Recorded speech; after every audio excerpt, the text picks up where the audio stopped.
Live from Sin City, it's the Socks and Pinstripes Podcast. And now, here's the star of the show, Diet Dr. Griffin! This is Diet Dr. Griffin back with another episode of the Socks and Pinstripes Podcast. I'm on the road tonight in Arizona, and we got Shane with us tonight. How are you doing? Doing well, Griffin. How is Arizona these days? Arizona, when I got here, was like 80 degrees. Yeah, that sounds pretty nice. Yeah, I mean, Vegas, it's only been in the 60s lately, so I was pleasantly surprised. And it's supposed to be like 70s tomorrow when I'm racing. So the weather is absolutely perfect. I don't have to bundle up at all. I can just go out there and run. Nice. And Griffin, what race are you running in? I am doing the Spartan Beast tomorrow, which is a half marathon obstacle course. Probably the last one of those I'm going to be doing for a while because I'm kind of getting ready to retire from racing. Nice. What's the highest you've ever placed, just out of curiosity? When I did in any Spartan race or just in Beasts, because usually I'm like in the top 15%. I've done top 15% on Beasts a couple times. Oh, wow. Last time when I did the sprint and the super at Big Bear, I was in the top 4%. Oh, hell yeah, dude. That's But awesome. I don't expect to do that well here because Beasts are like, 12 miles and a little longer on the body. But I expect to have a good race. I don't think the conditions in terms of like the terrain and stuff are going to be that difficult tomorrow. I think it's probably going to be on the easier side, to be honest, compared to what I've run in the past. Well, plus mid-70s is an absolute dream for sure. So Yeah, the weather is certainly not a factor. I've run on colder days than this before. I've run on hotter days than this before. But we didn't come to listen to Griffin talk about his racing here. We that got was a nice side note, though. So well, get to know the host a little bit, but yeah, we got some baseball stuff going on, and we got some awards that have been going out this week. Yeah. And a lot of the awards this year, honestly, were pretty much chew-ins. Like everybody kind of knew who was going to get what spot. Let's start with the Cy Young Awards, for example. Chris Sale won the National League Cy Young with 26 out of the 30 first place votes. And Tarek Skubal won the Cy Young unanimously. So that was pretty crazy. No big surprise there. They both won the Triple Crown too for their respective leagues. That's pretty incredible. That was pretty crazy. Yeah, 2 Triple Crown winners, and I mean, obviously the cherry on the top is the Cy Young. I was really happy that they didn't give it to Paul Skeens. I mean, the guy is phenomenal. Don't get me wrong, but I was happy to see him get a different award. That I don't even think Skeens got. I'm not sure Skeens got a second place vote, to be honest. Oh, really? Okay. I think he got Seth all Lugo third place. Because I know Seth Lugo was runner-up to Tarek Skubal, Scooby-Doo. So. Yeah, Scooby-Doo. I'm surprised Lugo was like going into the season was going to be second in Cy Young. That was pretty surprising. Yeah, no, that definitely.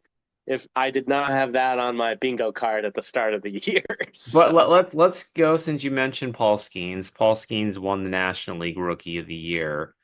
And that was the one where I was like kind of waffling a bit because I thought Jackson Merrill would win the Rookie of the Year.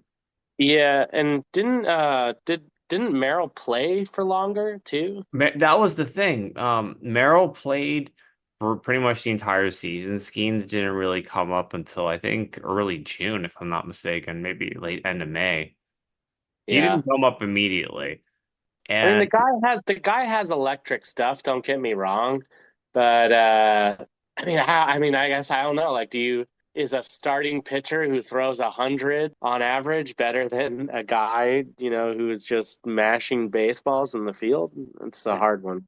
Yeah, I mean, they generally tend to favor the position players on the Rookie of the Year awards anyway. Like a couple years ago when Michael Harris and Spencer Strider were like the two biggest rookies that year. I thought Strider for sure had the better season, but they gave it to Harris.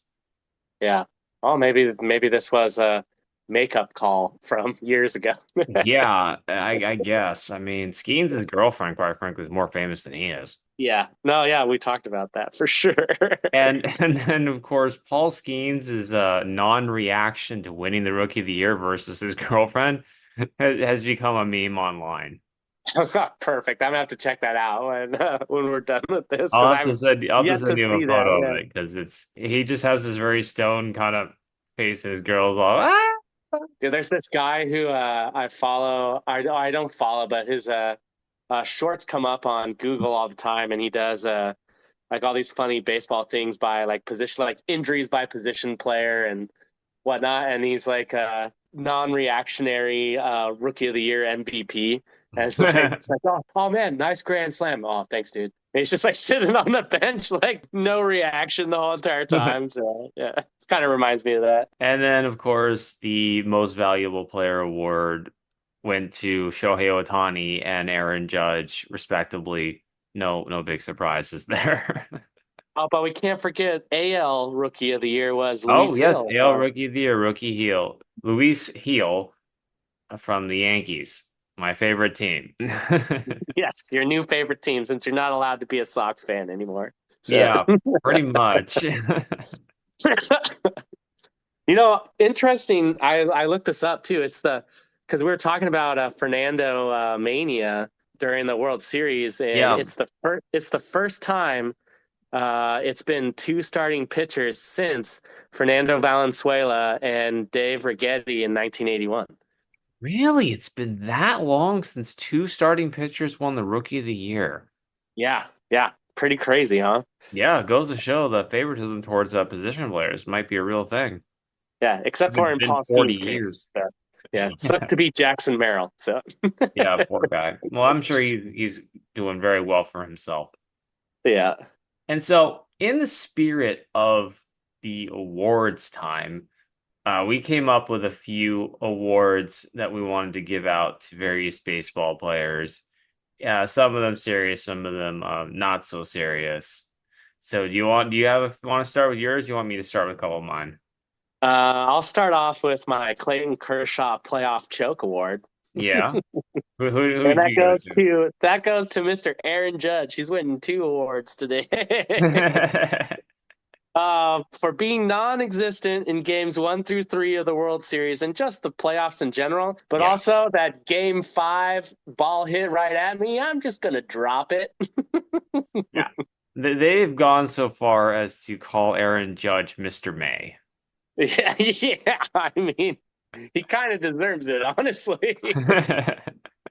All right. Well, I will start with the Rich Hill Pitching Excellence Award going to Garrett Crochet of the White Sox Okay. because he's a guy who pitched so well, but then the White Sox just screwed things up with him after the trade deadline when they couldn't get him to go anywhere and basically started pitching for like 4 innings, which Rich Hill would do a 4 inning special constantly when he was starting. Classic. Although you very well could have given the Rich Hill Pitching Excellent Award to Rich Hill, who pitched a few innings with the Red Sox this year. Yeah, absolutely. I got the Vlad Guerrero Jr. Holy Glove Award. Who do you think won that? Ellie De La Cruz. Nope, Anthony Rizzo. Ooh, Rizzo. Rizzo for not covering first base and not even trying to cover first base. Well, I mean, honestly, neither did Garrett Cole. No, I had to Garrett Yeah. Cole, but he was tired from having to pitch them out of that inning. I gave my Vlad Guerrero Holy Glove Award to Ellie De La Cruz because he's only played for 1.5 seasons. He's already at 42 errors. Oh, jeez. In 2024, he had 29 errors and a fielding percentage of .954. So, Well, just want to bring up the Reds here for a second because the Reds actually did a trade today that might have an impact potentially on Ellie De La Cruz. yeah. See, the Reds traded Jonathan India and I believe Joey Weimer over to the Royals for Brady Singer, who's a starting pitcher. I We thought talked that about was that a trade. really great trade for both parties. I think that the Royals could use a better second baseman, which Jonathan India is over Massey, or I think is who was playing second base for them. Yeah. And the Reds need good starting pitching, which Brady Singer is great. So And the Royals already have a pretty nice threesome at the top of their rotation with Cole Reagans, Seth Lugo, of course, and then Michael Wacha. yeah, So yeah. they kind of didn't really need Singer all that much. They can probably maybe find a free agent pitcher or two, or maybe somebody in their system that they want to bring up as the number 4 and 5 starters. Well, and plus Singer is either going to become really great or, start tailing off. So he can go either way. His upside is sky high, and then, Yeah, and the Reds pitchers. had a glut of infielders, which kind of brings me to my question here. I just literally thought of this. Would you think that they would possibly move Ellie De La Cruz to maybe second base because you got Matt McLean who can play the shortstop position coming back off an injury. Yeah, I He's mean they better might try. defensively. I mean, I don't know if he plays better at third just because he was at third less, but his stats are infinitely better at third base than they are at shortstop. And I don't know if that's just because he's played shortstop more, but comparatively speaking, he's had one error at third base and a fielding percentage of .986 as opposed to 29 and .954 I at wonder if shortstop. the errors are throwing errors or just fielding errors for Ellie, because a lot I of times think it's probably I think throwing it's throwing for him. There were a errors. couple though. I mean, I watched a couple of games last year where it kind of looked like it was Jonathan India's fault, or like the dig at first like really wasn't that hard comparatively speaking, Yeah. and they just it was just like the official score was like, oh, did it come from Ellie's arm? Well, just give the air to him. He has a bajillion already. So I know Kike Hernandez, when he was with the Sox playing shortstop, had a ton of throwing errors. yeah, And that's kind of what makes me think that maybe they could move Ellie to a different position in the infield. Maybe move him to second and put Matt McLean at shortstop. Maybe try that out and see how it yeah. I mean, they made a big deal about Ellie as their shortstop, so we'll see what happens. But I don't see them moving him from short, and hopefully for his sake, he has a much better year next year. But he Yeah. does have that kind of like lazy sidearm sling at 99 miles an hour. So when it's off, it's going places. So Well, it's just something I kind of quickly thought about while we were talking about the Reds there. They obviously need to make something. I know they have Noelvi Marte who can play third base. He kind of had a lost season because of his steroid suspension that kind of yeah, derailed him early on. yeah. Honestly, I would move Ellie. I mean, Ellie's got the arm for third and the just freakish athletic ability. And given that he just seems to play much better in the hot corner, I just let him play there and see what happens. Yeah, you could probably put Steer. Steer could play in almost anywhere except for shortstop on that Yeah. team. So you want me? I'll go with the next set of awards. The Dave Roberts Award for Managerial Incompetence goes to Aaron Boone. Are you gonna fault him for the what's his name giving up the grand slam? Well, I'm going to vault him for putting him in. Yeah, somebody's got to take the blame for putting him in that spot. Somebody's got to. But Booney in general just does all sorts of funny and weird things. Yeah. I I'm mean, gonna I mean, go. I'm gonna give that. you're talking about a guy who got ejected from a game just because a heckler was talking behind him during the during. I love that. Well, but he had already been ejected for some other bullshmamas earlier that was like, it was like arguing balls and strikes and whatnot. So he had already had a reputation like Oh pretty yeah, early on. yeah. He's trying to go for the record here. Mhm. I think my Dave Roberts managerial incompetence goes to Jerry Dipoto of the Mariners for Well, take, oh, I didn't taking know us we could call backwards for front the last office. 2 years.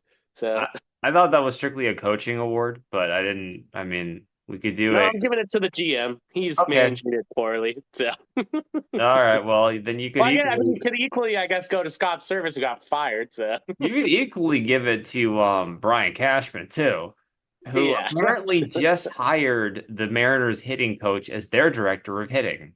yeah, yeah, yeah. So I don't And know how that's gonna work. this is why I'm giving it to Jerry DePoto. He's a hot dumpster fire of a GM, and it all stems from his incompetence in everything except for pitching. So, All right, that's fair there.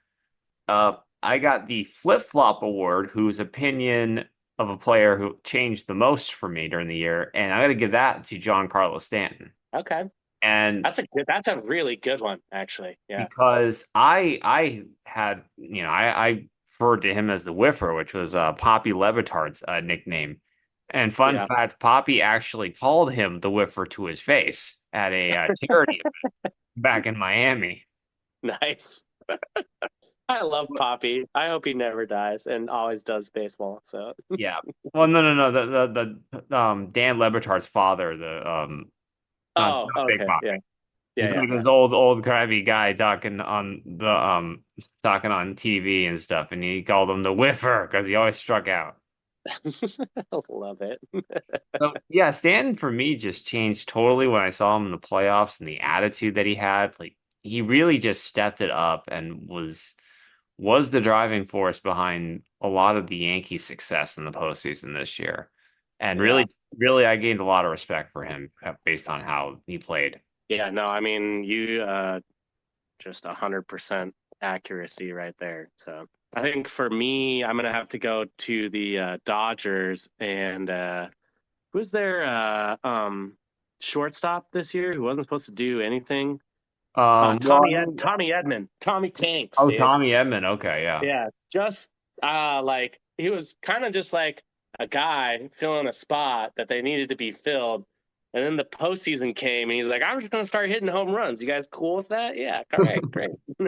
Tommy Edman was a guy I remember I had him in my first season of fantasy baseball in 2019. He was just this random kid I picked up in the second half, and he was like a league winner for me. He was Yeah, just killing it. And he played all over the field and everything. yeah. I mean, there's not a lot of guys that can play shortstop and then go out and play center field and just not miss a beat. And Yeah. Tommy Edmond is one of those guys. And I definitely went into the playoffs being like, oh, but the bottom of the order is going to have to do something for the Dodgers if they want to make it anywhere. And just not high on the Dodgers in general. I mean, I think we were both thought that the Padres were going to, be the ones that wound up making it out of the NL. Yeah. And Tommy Tanks was like, not today, not Not this today, year. and not today with the 9 inning shutout of a bullpen game. Yeah, jeez. Well, anyway, what's your next one? Yeah, so I'm giving Otani what I'm calling the O.J. Simpson Award for hiring great lawyers and pretending he had no idea millions of dollars were going missing every month. So, I don't think there's anybody else in baseball you can give that award to this year. yeah, I I think mean, Otani ran away with that one. it's masterful, man. I'm just like, waited, like, literally be like, oh, I kind of knew about it at first, and then, hiring these lawyers and being like, no, shh, it's your interpreter. It's all his fault. You had no idea. New story.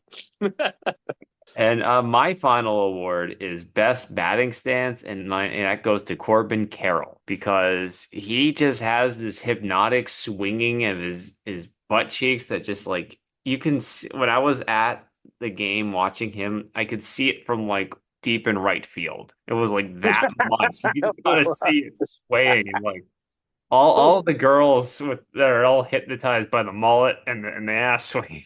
Yeah, just swoon. Absolutely. I think mine's got to be Rafi Devers for that. I love his stance. He's got a good one too. Yeah. And he'll blow kisses out of the Yankees when he's like about to make Garrett Cole his daddy. I also think Ronald Acuna, we didn't get to see it a lot, but Ronald Acuna Jr.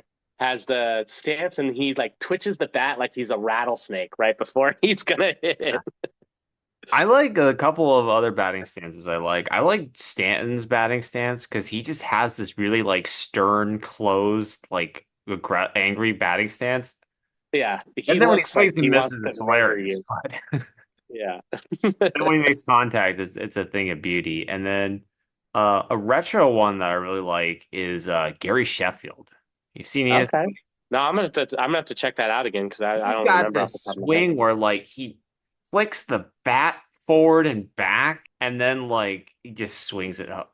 You gotta check that one out. I mean, Ichiro's got like some of the cool theatrics before he swings, because he casts the bat out like a sword, but like that's not really his stance is kind of cool too.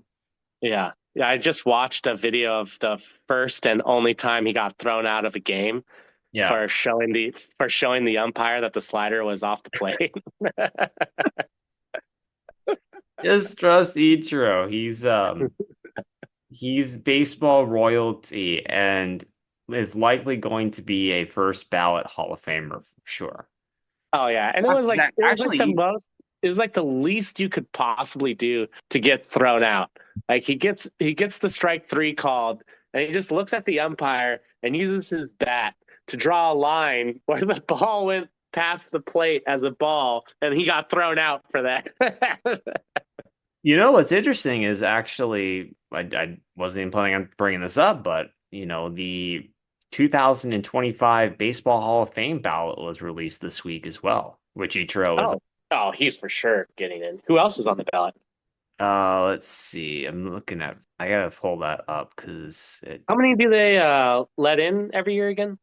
well, no, it's like you have to get 75% of the votes. So like maybe you get like one or two guys sometimes. Oh, okay, gotcha. The two biggest names that came onto the class this year would be Ichiro and CC Sabathia. I hope that Sabathia gets.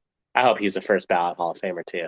He just Now, seems like such a nice guy outside of baseball, and he was great during baseball. But yeah, I like his charitable work that he does. He just seems like a cool dude. I don't know if he's going to be a first ballot Hall of Famer. I think he should be, but there's some very weird, very, very weird stuff.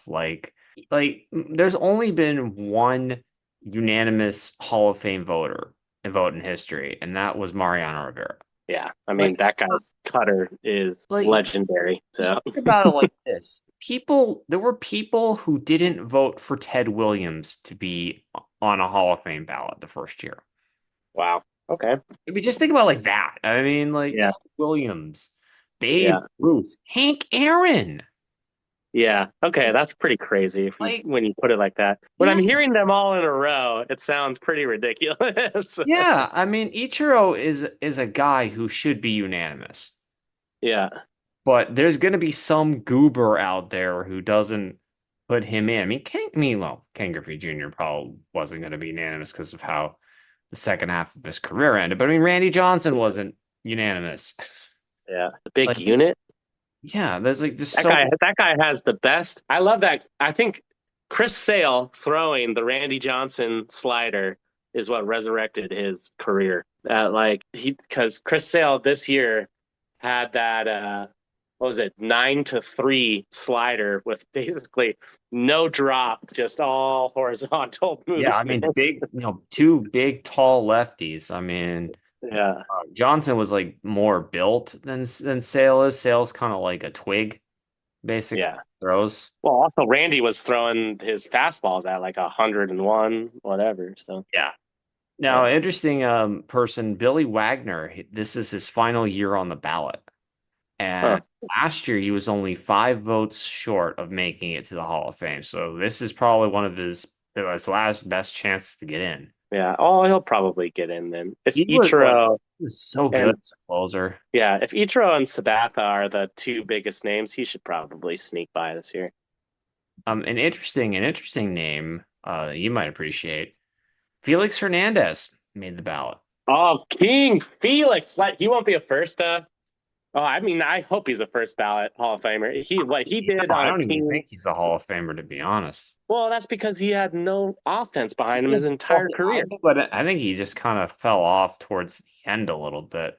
I Yeah, don't because they overworked him. I mean, he was literally the only bright spot in the Mariners for so many years, and he was one of those old school guys who would like never want to come out, and the Mariners had an old school manager who would never take him out. And so he pitched like 8 innings every single time he took the plate, and he just overworked his arm, and then he was done. Like, I felt Yeah. so bad for the guy when he was done because he should have had a much longer career, and they would just let him do complete game after complete game after complete game because they had no one else to pitch. I think he's going to be Hall of Very Good. Yeah, I think he's going to miss out. I mean, he might get enough votes to that's just too bad because if he had any offense and anyone who protected his arm, I think he would easily have had a Hall of Fame career. And just because he got overworked on a team that sucked, he's not going to get it, which is unfortunate. So He was definitely on that Hall of Fame trajectory. So today also happened to be the non-tender deadline, and there was some interesting players that got released from their contracts today. oh yeah, please do tell. So some players, I'm gonna kind of go through alphabetical order because I got finally got a complete list article here. Okay. Angels, the only notable player I know on the Angels who got cut was the Irish Panda, Patrick Sandoval. I didn't know his nickname was the Irish Panda. That's awesome. Well, I mean, Patrick, and then his last name Sandoval. You know, Yeah, that's um, great. I mean, I get it now, but that's great. So nobody on the Astros got cut.